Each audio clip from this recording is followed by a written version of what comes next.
So what are the three sub-periods under American occupation? So the first one is the period of reorientation, 1900 to 1910. So the period of reorientation, not much literary work were produced because writers were still adjusting to the idea of democracy, the new phraseology of the English language, and to the standards of the English literary style. Period of reorientation periodicals is that El Renacimiento. It was founded in Manila by Rafael Palma in 1901. Philippine Free Press, established in Manila by R. McCullough Dick and D. Thayer Rogers. Period of reorientation poetry, first work, 1907, Sursum Kudra, written by Justo Juliano, was published in El Renacimiento, means lift up your head or your heart's lifted. 1909, My Mother and Air Castle, John F. Salazar, were published to My Lady of Lawag by Proceso Sebastian. Period of imitation, that's 1910 to 1925. 1919, the UP College Folio published literary compositions of the first Filipino writers in English. They were pioneers in short story writing. Filipino writers imitated heavily American and British models, which resulted in stilted, artificial, and unnatural style lacking vitality and spontaneity. So writers of this folio included Fernando Maromag, the best editorial writer of this period, Juan F. Salazar, Jose M. Hernandez, Vicente Del Fierro, Francisco M. Africa, and Victoria Yamzon. They pioneered in English poetry. So again, in period of imitation, there are noted essayist Carlos P. Romulo, George C. Bacobo, Mauro Mendez, and Vicente Hilario. They are truly scholarly, characterized by sobriety, substance, and structure. They also excelled in serious essay, especially the editorial page. While in informal essay, Ignacio Manlapas, Godofredo Rivera, Federico Mangajas, Francisco B. Casiano, Salvador P. Lopez, Jose Lansangan, Amando G. Dairit. They introduced the informal essay criticism in the journalistic column. While in novel in period of imitation, Zoilo Galang, author of A Child of Sorrow, first novel published in 1921. While in short stories, Paz Marquez Benitez, author of Dead Stars, stood out as a model of perfection in character, local color, and plot and message. Short stories published during this time were but poor imitations of their foreign models. Okay, so another one is the Philippine Collegian, replaced by the college UP College Folio. Newspapers and periodicals also saw print during this time. Um, like the Bulletin, the Philippines Herald 1920, the Philippine Review, the Independent, Rising Philippines and Citizens, and the Philippine Education Magazine in 1924. So the final one in the three sub-periods of American occupation is the period of self-discovery and growth. That is 1925 to 1941. The last one is the period of self-discovery and growth, 1925 to 1941. Filipino writers had acquired the mastery of English writing, competently wrote a lot of subjects, although old-time favorites of love and youth persisted. Poetry produced during this time was original, spontaneous, competently written, and even socially conscious. In period of self-discovery and growth, noteworthy names in this field includes Marcelo de Gracia, Concepcion Subido, and Rafael Zulueta de Costa. They turned are not only loves but patriotic, religious, descriptive, and reflective poems as well. They wrote in free verse, in odes, and sonnets. While Jose Garcia Villa, author of Footnote to Youth, published in 1933 in Mir Insa, known as Comma Poet. In publications, The Philippine Free Press provided the first incentives to Filipino writers in English. While in the drama during this period did not reach the heights attained by the novel or the short story. The last but not the least in period of self-discovery and growth is the author of Literature and Society 1940, which is Salvador P. Lopez. And the last one is Camilo Osillas. He is like a writer, a series of essays on the Filipino way of life drawn from history. So the I am a Filipino is often considered the manifesto for the Filipinos' rule, dream of freedom from colonial rule. I am a Filipino is that we should always learn to love our country and be proud on our own race. This is because we Filipinos are great people for being able to survive many challenges in life and in our country. I have realized that being a Filipino, we should also love one another and be united as one. Hi, so this is gonna be the poem that I am gonna be reciting. I am a Filipino. I am a Filipino inheritor of a glorious past, hostage to the uncertain future. As such, I must prove equal to a twofold task: the task of meeting my responsibility to the past, and the task of performing my obligation to the future.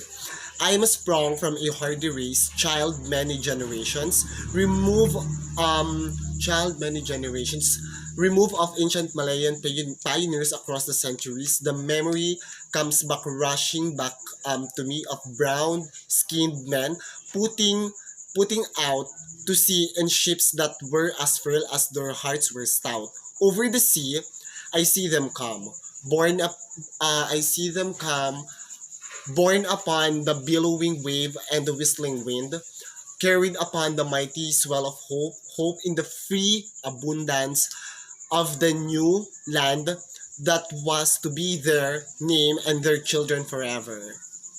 This is the land they sought and found, every inch of shore that their eyes first set upon. Every hill and mountain that beckoned to them with a green and purple invitation, every mile of rolling plain that their view encompassed, every river and lake that promised a plentiful living, and the fruitfulness of commerce of a hallowed spot to me.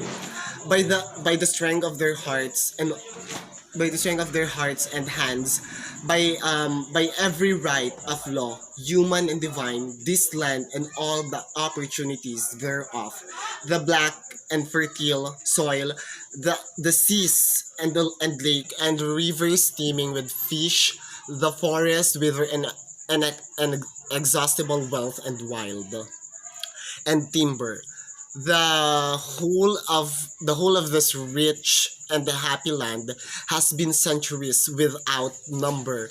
The, the land of my fathers, this land I receive in trust from them, and in trust will pass it to my children, and so on until the world is no more. I am a Filipino. In my blood runs the immortal seeds of heroes, seed that flower down the centuries in deeds of courage and defiances. In my veins that pulses the same hot blood that sent Lapu-Lapu to battle against the alien foe, that drove Jago and Dagohoy into rebellion against the foreign oppressor. The seed is immortal.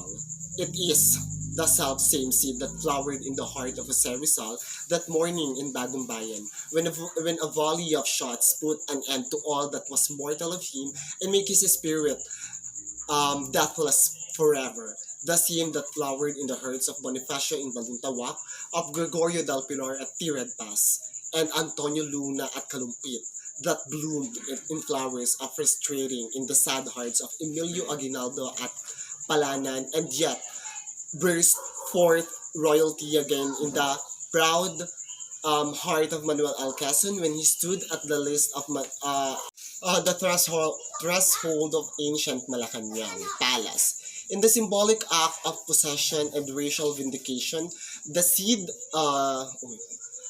I bear within me is an immortal seed. It is the mark of my manhood, the symbol of my dignity as a human being. Like the seeds that were once buried in the tomb of Tutankhamen many thousands of years ago, it shall grow and flower and bear her fruit again. It is The inside of my race and my generation is but a stage in ascending starch of my people for freedom and happiness. I am a Filipino, child of the marriage of the East, with its languor and mysticism, its passivity and endurance, was my mother, and my scene was the West that came thundering across the seas, with the cross and sword and the machine. I am of the East, an eager participant in its struggle for liberation from the imperialist yoke, but I know also that from its centuries sleep, shake off the lethargy that has bound its limits, and start moving where destiny awaits. For I, too, am of the West, and the vigorous peoples of the West have destroyed forever the peace and quiet that once were us. I can no longer live, a being apart from those whose world now tumbles to the roar of bomb and cannon shot. For no man and nation is an island, but part of the main, and there is no longer any blast and west. Only individuals and nations making those momentous choices that are the hinders nations making the momentous choices upon which history revolves at the vanguard of progress. In this part of the world, I stand, a forlorn figure in the eyes of some, but not one defeated at least. For through the thick interlacing branches of habit and uh, custom above me, I have seen the light of the sun, and I know that it is good. I have seen the light of justice and equality and freedom. My heart has been lifted the vision of the democracy, and I shall not rest until I and my people shall have been blessed by these. Beyond the power of any man or nation to subvert or destroy, I am a Filipino. This is my inheritance. What pledge shall I give that I may prove worthy of my inheritance? I shall give the pledge that has come ringing down the corridors of centuries, and it shall he compounded of the joyous cries of my million forebears when they first saw the contours of this land loom before their eyes, of the battle cries that have resounded in every field of combat from Mactan to Tirad Pass, of the voices of my people when they sing, land of the morning, child of the sun returning, kneel shall invaders trample thy sacred shore. Out of the lush green of the 7,000 isles, out of the heartstrings of 16 million people, all vibrating to one song. I shall weave the mighty fabric. I shall weave the mighty fabric of my pledge out of the songs of the farmers at sunrise when they go to the labor in the fields. Out of the sweat of the land, beaten pioneers in Malig and Coronadal, out of the silent endurance of sleeve doors at the piers, at the ominous grumbling of peasants in Pampanga, out of the first cries of babies, newly born, and the lullabies that mothers sing, out of the crashing of gears and wine of turbines in the factories, out of the crunch of flows upturning the earth, out of the limitless patience of teachers in the classrooms and doctors in the clinics, out of the trump of shoulders marching, I shall make the pattern of my pledge.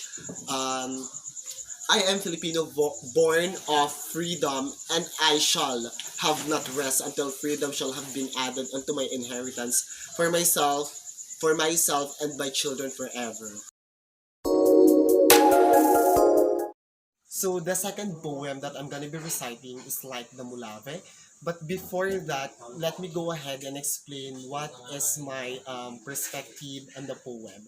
So like the Mulave, the poem states that whilst many Filipinos are achieving great things for their country, there is still so much more to be done, and more residents must contribute to the efforts. In short, the Mulabe is about inspiring the Filipino nation to improve their country and make it self-sufficient. So the second poem that I'm going to be reciting is Like the Mulabe by Rafael Zulueta de Costa. Not yet, Rizal, not yet. Sleep not in peace. There are 1,000 waters to be spanned. There are 1,000 mountains to be crossed. There are 1,000 crosses to be borne. Our shoulders are not strong. Our sinews are grown flaccid with dependence, smug with ease under another's will. Rest not in peace. Not yet, Rizal, not yet. The land has need of young blood, and what younger than your own, forever spilled in the great name of freedom, forever oblate on the altar of the free, not you alone, Rizal, O souls, and spirits of the martyred brave, arise, arise and score the land. Shed once again your willing blood, infuse the vibrant red into our thin, anemic veins until we pick up Promethean tools and strong out of the deathless matrix of your faith in us. We carve for all time your memorial dream until see until our people seeing become like the Mulave, firm, resilient, staunch, rising on the hillside, unafraid, strong in his own fiber, yes, like the Mulave. Not yet, Rizal, not yet. The glory hour will come out of the silent dreaming from the 7,000-fold silence. We shall emerge saying we are Filipinos and no longer be ashamed. Sleep not in peace. The dream is not yet fully curved, hard the woods but harder the woods, yet the Mulabi will stand, yet the Mulabi monument will rise and on God's walk on brown land. My name is Ralph Francis S. Villanueva, and the first poem that I'm gonna be reciting is Among the Hills by Luis G. Dato. But before that, let me go ahead and explain what is the poem is trying to say. So for me, based on my own perspective, Among the Hills is about the starved spirits. Through though they live in a rich land, optimistically he calls them to reach out for the beauty of nature, to the joy provided by the nature, and of course provided by God, and to appreciate the beauty of nature. It also reflects to the love of God. He was thus transformed as a man, both public and private. As his love thus deepened to respect, she too were transformed for a simpler life, outlook, and for convention. Among the Hills by Luis G. Dato. I used to watch the sunrise glow that sets aflame the eastern skies. My lips in songs did freely flow as thoughts went fleeting my sighs. I've lived through storms and smiles and tears and seen familiar faces die. Ah, these my very youthful years are fraught with shades of dreams gone by. And yet, when once again I see the glory of the purpling hills, my dying heart revives to be a spring of love and lover's thrill. My mind in youth did ever roam.